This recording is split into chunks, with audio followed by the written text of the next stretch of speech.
Welcome back to the Gweilo 60 channel. Yes, I've been bouncing around from one country to the next and back again and still haven't got my footing. I'm not the same person as I used to be when I was married to Wei Fong. See, when you're married to a good person like Wei Fong was, you try to do better. You try to be a better person. And she sort of taught me a lot of different things like morality and being kind to your neighbor, your friends and family and such. And a lot of that wore off on me. She trained me good and turned me into a better person, I guess is what I'm saying.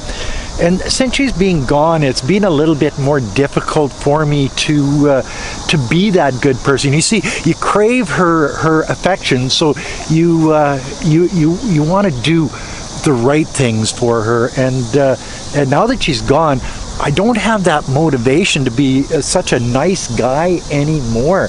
I like to think that I learned morality and a lot of good things from her, and I haven't reverted back to that person that I was before I met Wei Fong. She actually taught me a lot of good things.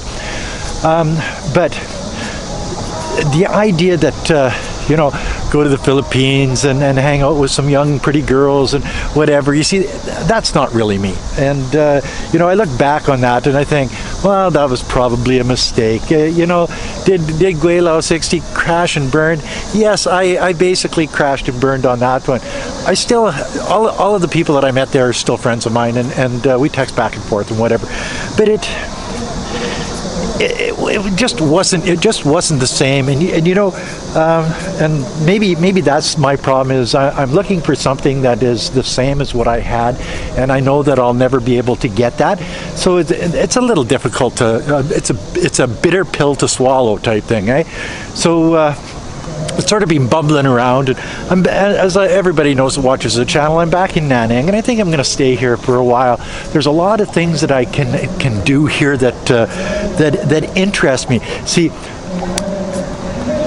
I thought I had a person that I was going to be able to trust and set up the bar and whatever, because this person had experience in setting up businesses here in China, but I always test people, because it's one of those things. You see, if I would have set something up and the other person has nothing invested, well, then it's easy to walk away. So what I did is I basically gave an opportunity for this person to walk away when things got a little bit dicey, and she took that first exit out. So if I was to set up a bar and have rely on somebody, they have to have something invested in it, or else they could just get up, bugger off, and then you're sort of hanging there with all of the responsibilities around your neck. And I don't want that. What I actually need is I need a Chinese partner that's willing to do some investment into a bar with probably the best advertising medium in Nanning City, the Gweilo 60 channel. Not only the Gweilo 60 channel on YouTube, but it's on Weibo, it's on Bilibili, it's on Toutiao, it's on Douyin, it's on, you see, it's on all of the Chinese channels too. So the Chinese people watch it. They'll come and have a couple of beers, and I don't want to make it too complicated. What a Yang River, eh? What a beautiful thing. And then look at the other side. Well, I'll turn around and walk the other way, and you can get a sort of a bird's eye view of this little, I don't know what it's called, Tien Town or something like that. Doesn't matter.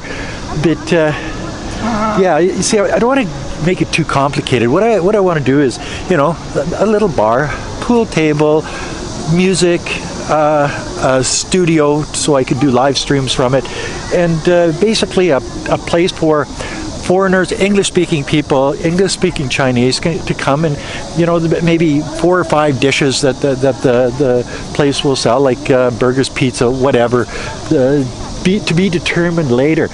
But if you're out there and you're watching this and you're interested in maybe setting up or being part of a project, I could use a Chinese partner in the Gweilo 60 bar. Now, on the way back here, so you can see this side, you know, Nanning is a beautiful place, and it's got a lot of stuff going for it. Up here, you see, it's all empty right now, but come 6, 7 o'clock tonight, this place will be packed with people. It's just the way it is. Nanning is like that. Once it starts to get dark, because we're in a subtropical area, it gets pretty hot during the day. It's not bad today because of the cloud cover. I think it's only about 32 degrees, 37 degrees humidex, but yeah, she's for a Canadian, she's hot. Anyway, so you know, the idea that people will turn on you. You've got to have trust in any type of relationship. Like Wei Fong and I, we had total trust in each other, and we would never lie to each other. We would never try to cheat each other, and that brings me to a little bit of a sort of a two-part video. This one here. So everybody knows that I live with Lao Ping, Wei Fong's brother, and I give him an allowance. And I pay for all of the stuff in the house, like the gas, the power, the water, the toilet paper, the toothpaste, whatever it is. You know, it comes out of my pocket because I got bucks in my jeans, and he doesn't. So, and I trust the guy. You know what I mean? And up until yesterday. Yesterday I found out that he was lying and stealing from me. My God, bite the hand that feeds you, I'm telling you. Well, that's not a very smart move as far as I'm concerned. So when I got back from the Philippines, he says, well, I had to pay 1,632 RMB to the management company because they came looking for the condo fees. And we haven't paid it for, I think, 2 or 3 years. And because I have a collection agency, my little spidey sense was tingling pretty hard on this. But yeah, okay, so I gave him the 1,632 RMB. But I put it in the back of my mind, and it bothered me enough that I went to the management office and I said, okay, our condo fees are paid, right? They said, no. Well, you guys came to knock on doors to get people to pay their condo fees. No. So I said, okay, I'll be right back. And I went to get Lao Ping and I said, okay, Lao Ping, come with me. And as soon as we were walking and we went towards the management office, he started shaking, like seriously. And that little bugger was stealing money from me, telling me, oh, I had to pay this, so you give me the money back because you pay for all of this stuff. So I did, and he hadn't paid any fees. They hadn't asked for the fees, whatever. And so I made him go down there and pay the fees out of his little bank account. And then I confronted him. I says, well, you lied to me, you stole from me. Oh no, it was their fault, they did this and that. I said, okay, now you lied to me again. Lie to me one more time and see what happens. Our arrangements here could change really quickly. And he lied to me again. So I told him, okay, now, Lao Ping, you have to go get a job. No more just sitting around the house and me paying you a monthly fee for an allowance for doing absolutely bugger all. Okay, so actually he went out and got a job. Now he's a janitor, but that's beside the point. And then I point blanked him again and said, well, you know, you lied to me and you stole from me. And then he confessed that he did. But I also said that, you know, if you lied to me once more, our arrangements will change drastically, and you may be looking for a new place to live, because I don't want somebody in my house that I can't trust and is stealing from me. So he confessed and said, oh, I'll never do it again. I'm so sorry. I don't know what I was thinking. Blah, blah, blah, blah. You know what I mean? But once a thief, always a thief. And I keep that in the back of my mind now. He lost all my trust. And it just goes to show that it's hard to find people that don't have anything invested in a relationship that will be honest and true and loyal to you. You know what I mean? I've been through a lot of shit in the last couple of years, and it you know, it wasn't just the last 8 months when Wei Fong passed away, but it was the last couple of years when Wei Fong got fairly sick, and you know, it was a downhill slide, and it sort of yanked me. into a different form of reality, and I think that's where I'm sort of sitting right now, and it's a son of a bitch, I tell you. And then you think that there's certain people that you can count on and you can trust in your life, and then that gets shattered too. You know what I mean? Like, so I'm sort of sitting here thinking, what the fuck am I gonna do now? It's just like one of these things that, and it's been like that for about the last 6 months, where, you know, I've sort of been not quite sure where I'm going, what I'm doing. I switch from this to that to back to this, and I think that's a normal thing. So if you see me sort of bouncing around and making decisions and changing my mind and whatever, it's because well, walk a mile in my shoes, and you'd probably be doing the same thing as what I'm doing right now. So a bit of a recap. Don't trust people that have nothing invested in a relationship, because it just doesn't work. If one person has more than the other person invested, somebody's going to be taken advantage of, and that's the bottom line.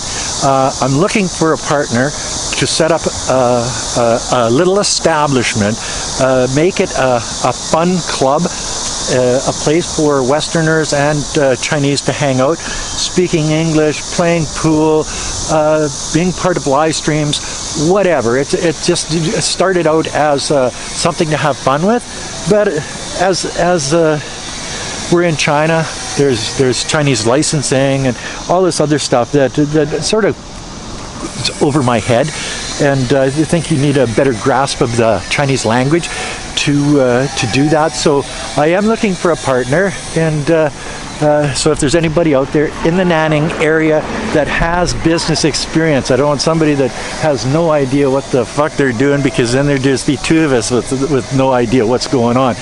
And I guess basically that's it for this video.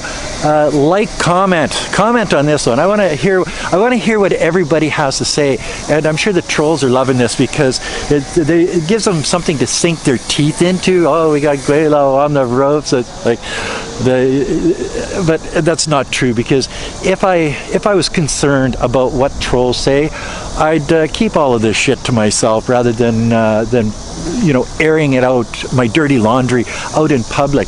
This is like Kirk Truman, the Foreigner in China Truman Show, where I basically tell everybody out there what's going on in my world, because I want you to see how it's like to live the life of an expat, a foreigner, a Canadian, living and thriving in a place like Nanning, China. And I think I do a fairly good job of it. Sometimes I trip and fall and crash and burn and make the wrong decisions, head the wrong direction. But hey, it's all in human nature. Everybody makes mistakes every once in a while, and that's just the way it is. Oh, and I had a guy apologize on the comment section here yesterday, saying that he made some derogatory comments about Wei Fong and me about 2 years ago, and he made a comment apologizing for it. So I can't remember your name, I'm sorry, but I really appreciate that. And you know, if we could change 1 or 2 or 10 or 100 or 1,000 people's mind about what life is like here in China, telling the truth about, like, look at it over here. It's 10:30 in the morning, and they're doing something for, I don't know, there's going to be some type of holiday coming up here on the beginning of July, I guess, and they're practicing. But you know, showing the truth about China and how life isn't what the mainstream media portrays it to be. Anyway, that's another video from Gweilo 60 on the streets of Nanning. Well, not really the street, but on the Yang River, and by some European castle type building. I don't know what the significance of it is, but it looks neat, and it's easy to find because you can see the peak from a long way away. Until next time, thanks for watching. Peace out. Bye now. Like, comment, subscribe.